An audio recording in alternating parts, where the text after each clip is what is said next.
الله نحمده ونستعينه ونستغفره ونؤمن به ونتوكل عليه ونعوذ بالله من شرور أنفسنا ومن سيئات أعمالنا من يهده الله فلا مضل له ومن يضلل فلا هادي له ونشهد أن لا إله إلا الله وحده لا شريك له ونشهد أن سيدنا ونبينا ومولانا محمدا عبده ورسوله أما بعد فأعوذ بالله من الشيطان الرجيم بسم الله الرحمن الرحيم ثم لتسألن يومئذ عن النعيم صدق الله العلي العظيم وقال الله تبارك وتعالى في شأن حبيبه صلى الله عليه وسلم إن الله وملائكته يصلون على النبي يا أيها الذين آمنوا صلوا عليه وسلموا تسليما اللهم صل على سيدنا ونبينا وشفيعنا وسندنا مولانا محمد وعلى آله وصحبه وبارك وسلم عليه. حضار الكرام مسلمانای معزز ریسفیدا و جوانان بزرگان قبل همه السلام علیکم و رحمت الله و برکاته. ماه مبارک رجب داخل شده، ماهی که پر عظمت است و پر برکت است. واقعات کثیر و واقعات زیادی در این ماه رخ داده. بنان بکار است که در فضایل عظیمه و بعضی واقعاتی که در این ماه رخ داده یکم اشاره بکنیم. الله جل جلاله در کتاب معظم خود برای ما شما میگه عین الشهور عند الله 12 شهرا، ماها که از در نزد پروردگار 12 ماه است. فیها 4 حرم، در این باز 4 ماه حرام است. برش ماه حرام میگیم که از دو جمله رجب که فضیلت زیاد دارد. بنان در این ماه بعضی واقعات رخ داده و بعضی از چیزهایی در تاریخ ثبت است که باید ما رو بدانیم. اولی که پیغمبر علیه السلام مبارک در 9 رجب المرجب با قصد غزوه تبوک مبارک روان شد و از مدینه منوره عازم راه تبوک شد و نبی اکرم صلی الله علیه و سلم مبارک پس از غزوه تبوک صدیق اکبر رضی الله تعالی عنه را امیر حج مقرر کرد. این واقعه در تاریخ 9 رجب المرجب واقع شده و همچنان در 12 رجب 12 انصار به دست پیغمبر علیه السلام بیعت کردند که در مراسم حج بود و ایرا چی میگفتن؟ بیعت اولا یا عقبه اولا میگفتن. و همچنان در ماه رجب سال 5 نبوت پیش از هجرت به مدینه منوره مسلمانان کلشان به حبشه هجرت کردند و در حبشه اینا از جهت از اینکه مجبور بودن و مشکلات بود در مکه معظمه اونا جاگزین شدند. در 13 رجب ولادت و سعادت حضرت علی کرم الله وجهه رخ داده که این واقعه هم در دین ما شما قابل اهمیت است که حضرت علی صاحب پیغمبر علیه السلام مبارک اشاره میکنه انا مدینه العلم و علی بابها، ما مدینه علم هستم، شهر علم هستم و علی رضی الله تعالی عنه که است باب و دروازه علم است. پس اون مبارک برای ما شما جایگاه خاص داره. در 16 رجب المرجب امی ماهی که قرار داریم اشرف علی طحاوی صاحب یکی از علمای جید علمای دیوبند، کسی که بسیار در عرصه علم خدمت برای اهل سنت و جماعت کرده و تصانیف بیش از 900 داره، این مبارک وفات میکنه در 16 رجب.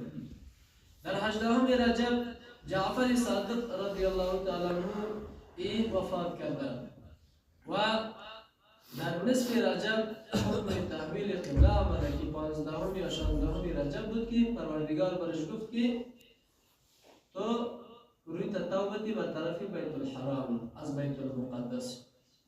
در 21 رجب عمر بن عبدالعزیز رحمه الله وفات میکنه. او بادشاهی که در کتابان نوشته میکنه که 40 روز در فراقت عمر صاحب زمین و آسمان گریه میکرد. در کتاب تورات آمده بود. خب مدارج نبوت نوشته میکنه که در کتاب تورات آمده بود عمر بن عبدالعزیز صاحب چه وقتی که وفات میکنه بعد از وفاتش تا 40 روز زمین و آسمان به فراقتش گریه میکنه. الله جل جلاله در قرآن عظیم الشان میگه فما بکت السماء علیهم، آسمان بر بالای از کفار گریه نکرد. اما وقتی که مسلمان، عالم، اولیاء، دوستای خدا، انبیاء، بزرگا وفات میکنن آسمان هم به فراقتشان گریه میکنه و زمین هم و موجودات زمین و آسمان هم. پس عمر بن عبدالعزیز صاحب در 21 رجب دنیا را ترک میکنه و کتابان نوشته میکنه که مبارک عجیب پادشاهی تیر کرده، عجیب یک دوره تیر کرده و خودش هم فقیه بود، هم عالم بود، هم حاکم بود و هم ولی بود و شباهتش به پیغمبر علیه السلام بسیار زیاد بود. عجیب انسان تیر شده.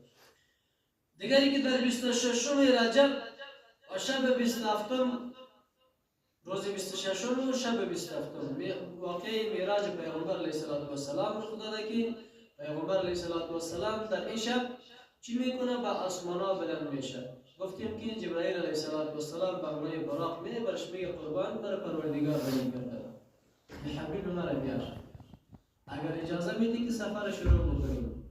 بعد از او بر براق سوار میشن، اله حرکت میکنه می به مسجد الحرام و از مسجد الحرام به بیت المقدس و از بیت المقدس به طرف آسمان ها سیر میکنند. واقعات زیاد در این رخ داده که جمعه های قبل در قصه معراج براتون گفتیم. امی واقعه معراج پیغمبر علیه السلام در ماه رجب بر تایید اکثر اقوال رخ داده، اگرچه که در این اختلافات است.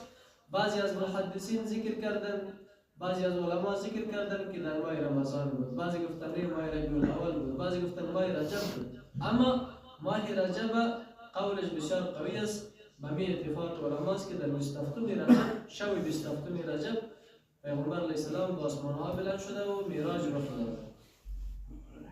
گفتیم معراجی که پیغمبر علیه السلام مبارک به آسمان ها بلند شد، گرچه که به مدت 1 ساعت دنیا بود یا بیشتر از 1 ساعت دنیا، اما تقریبا 23 سال در این گذشته بود. چند سال؟ 23 سال که نبی علیه السلام مبارک چقدر که در آسمان ها بلند شد و در سدرة المنتهى و در جنت المأوا و بعد از او از عرش بالا و پروردگار ملاقات. این همه کتابان نوشته کرده که در عالم دنیا اگر ساعتی گذشت و در اصل نبی علیه السلام 23 سال در معراج تیر کرده بود. این در عقل بشر نمیگنجد، اما پیش پروردگار سخت نیست. و همچنان در 25 رجب امام مسلم رحمه الله، او امامی که کتابش بعد از کتاب بخاری شریف درجه بلند در کتابای حدیث داره و امام بود که خدمت در باب حدیث برای امت مسلمه کرد و تا قیامت خدمتش خاتم او مبارک وفات میکنه. در تاریخ 16 هجری قمری رجب که حضرت عمر فاروق رضی الله تعالی عنه امام المسلمین از به طرف بیت المقدس روان میشه و مردمای عیسوی و صلیب اونجا را اشغال کرده می باشه. چه رقمی که مردم یهود اشغال کرده، او وقت صلیب بود و مردمای عیسوی بودن و اونا وقتی که این دبدبه و رول و کدام عظمت که حضرت عمر صاحب خبر شده می باشن و میبینن با دست خود بر رضایت خود کلیه های بیت المقدس برش میتونه که ما جنگ نمیکنیم. بیت المقدس از شما باشه ما رفتیم. بیت المقدس با دست حضرت عمر صاحب در تاریخ 16 رجب چی میشه؟ فتح میشه. و همچنان در این ماه رجب مسلمان ها به حبشه هجرت کردند و در رمضان اعظمی ما سال پنجم نبوت سوره نجم نازل شد که تمام جن و انس حتی مشرکین هم به سجده به پروردگار افتادن و سجده کردن. و هم در ماه رجب نجاشی هم چی کرد؟ بادشاه حبشه وفات کرد و پیغمبر علیه السلام بر بالایش نماز جنازه غایبانه خواند. نجاشی در منطقه حبشه زندگی میکرد، در زمین حبشه، اما اهل کتاب بود. چون وقتی که مسلمان ها به اوجه هجرت میکنن، پس بعضی از مسلمان هایی که میره میبینه که مردم خوب مردم است، برای دیگه دوستا آوار میده که شما بیایی نسبتا امنتر است، مردم با ما کار نداره، مردم اهل کتاب است. باری اول 12 مرد و 4 زن هجرت میکنه و باری دوم 83 مرد و 18 زن هجرت میکنه. وقتی که اینا به اوجه میرن، 2 نفر سفیر خود مشرکین قریش رایی میکنه از مکه معظمه که برید و هر رقم چل و فریبی که میکنی اینا را از سرزمین حبشه بکشید و بگویی که اینا خائن هستن، خیانت کردن، وطن ما را ترک کردن. بعد از اینکه اینا میرسن با بادشاه، یعنی با حبشه بادشاهش که نجاشی نام داره، ملاقات میکنن. وقتی که با این میبینن برش میگن که این بادشاه پیش تو اسیرای ما و غلامای ما آمده و اینا وطن را ترک کردن و به زور و جبر و گریختن و ما که برشان دعوت میکنیم پس به وطن نمیه، اینا را از وطنت بکش چون که فساد پیش هستن. نجاشی بسیار آدم هوشیار است، برای از اینا میگه که خب وقتی که اینا فساد پیش هستن خیلی کار بکنه، از بین مسلمان ها یک نفر حاضر شو کلمه گفتگو بکنه که من پرسانش بکنم. در بین خود مسلمان ها حضرت جعفر طیار صاحب، حضرت جعفر رضی الله تعالی عنه برادر حضرت علی صاحب انتخاب میکنم که تو گپ بزنه و مبارک پیش میشه. برای بادشاه میگه بادشاه سلامت، من یک چند سوال دارم. سخنایی که اینا میگه در مقابلش من یک چند اعتراض دارم. تو برای اینا بگو که ما بر ایجا آمدیم در این وطن که ما مستقر هستیم، آیا ما غلام هستیم یا آزاد؟ آیا ما غلام هستیم یا آزاد؟ نجاشی پرسان میکنه از این 2 نفری که آمدن، میگه اینا غلام هستن یا آزاد؟ میگه آزاد هستن. میگه وقتی که آزاد هستیم پس هیچ کس بر بالای ما تسلط نداره، ما قیدی و بندی و برده نیستیم، غلام نیستیم که هر کس بخواد ما را در وطن خود قایم بکنه یا ما را از هجرت و سفر منع بسازه. پس ما که آزاد هستیم آزاد میگردیم و ما کسی کار نداشته باشه.